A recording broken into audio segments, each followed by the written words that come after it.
नमस्कार दोस्तों, स्वागत है आपका हमारे इस YouTube चैनल पर। आज हम इस वीडियो को आगे बढ़ाते हैं हमारे पूर्वजों के भाग 2 को। दोस्तों, राजा प्रियव्रत के बड़े पुत्र अग्निग्र जम्मू द्वीप के अधिपति हुए। अग्निग्र के 9 पुत्र जम्मू द्वीप के 9 खंडों के स्वामी माने गए हैं, जिनके नाम उन्हीं के नामों के अनुसार इलावृत वर्ष, भद्राक्ष वर्ष, केतुमाल वर्ष, कुरु वर्ष, हिरण्यमय वर्ष, रम्यक वर्ष, हरिवर्ष, किमपुरुष वर्ष और हिमालय से लेकर समुद्र के भूभाग को नाभि खंड कहते हैं। नाभि और कुरु ये दोनों वर्ष धनुष की आकृति वाले बताए गए हैं। नाभि के पुत्र ऋषभ हुए और ऋषभ से भरत एवं बाहुबली का जन्म हुआ। भरत के नाम पर ही बाद में इस नाभि खंड को भारतवर्ष कहा जाने लगा।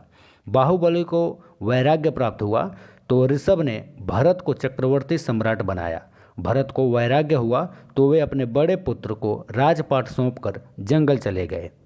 स्वयंभू मनु के काल के ऋषि मरीचि, अत्रि, अंगिरस, पुलह, कृतु, पुलस्त्य और वशिष्ठ हुए। राजा मनु सहित इन ऋषियों ने ही मानव को सभ्य, सुविधा संपन्न, श्रम साध्य और सुसंस्कृत बनाने का कार्य किया।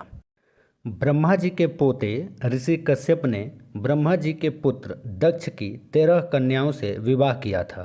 श्रीमद् भागवत के अनुसार दक्ष प्रजापति ने अपने 60 कन्याओं में से 10 कन्याओं का विवाह धर्म के साथ, 13 कन्याओं का विवाह ऋषि कश्यप के साथ, 27 कन्याओं का विवाह चंद्रमा के साथ, 2 कन्याओं का विवाह भूत के साथ और 2 कन्याओं का विवाह अंगिरा के साथ, 2 कन्याओं का विवाह कृशाश्व के साथ किया था। शेष 4 कन्याओं विनीता, कद्रु, पतंगी और यामिनी का विवाह तार्क्ष कश्यप के साथ हुआ था।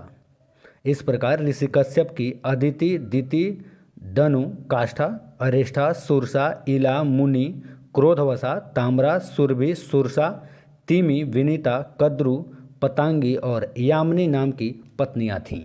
ऋषि कश्यप की कुल कई शाखाएं हैं। पिप्पल, नीम, कदम्ब, करदम, केम, केन, बड़, सूर्यवंशी, चंद्रवंशी, नाग आदि उपनाम या गोत्र हिंदू मोची समाज में पाए जाते हैं। ये सभी मरीचि वंशी हैं। ऋषि कश्यप ब्रह्मा जी के पुत्र मरीचि के विद्वान पुत्र थे। मरीचि के दूसरे पुत्र ऋषि अत्रि थे, जिनसे अत्रि वंश चला। ऋषि मरीचि पहले मनवंतर के पहले सप्त ऋषियों की सूची के पहले ऋषि हैं। ये दक्ष के दामाद और शंकर जी के साढ़ू थे। इनकी पत्नी दक्ष कन्या संभूति थी। इनकी 2 और पत्नियां थीं, कला और उर्ड़ा। संभवतः उर्ड़ा को ही धर्मव्रता भी कहा जाता है। दक्ष के यज्ञ में मरीचि ने भी भगवान शंकर का अपमान किया था। इस पर शंकर जी ने इन्हें भस्म कर दिया था। इन्होंने ही भृगु को दंड नीति की शिक्षा दी थी। ये सुमेरु के एक शिखर पर निवास करते हैं और महाभारत में इन्हें चित्र शिखंडी कहा गया है। इन्हीं के पुत्र थे कश्यप ऋषि। मरीचि ने कला नाम की स्त्री से विवाह किया और उन्हें कश्यप नामक एक पुत्र मिला। कश्यप की माता कला करदम ऋषि की पुत्री और ऋषि कपिल देव की बहन थी।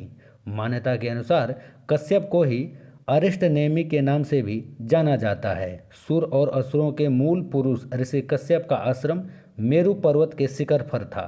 आज भी सुर और असुरों की जाति भारतवर्ष में विद्यमान है। पुराणों के अनुसार कश्यप ने अपनी पत्नी अदिति के गर्भ से 12 आदित्यों को जन्म दिया था। माना जाता है कि चाक्षुष मनवंतर काल में तुसित नामक 12 श्रेष्ठ गणों ने 12 आदित्यों के रूप में जन्म लिया।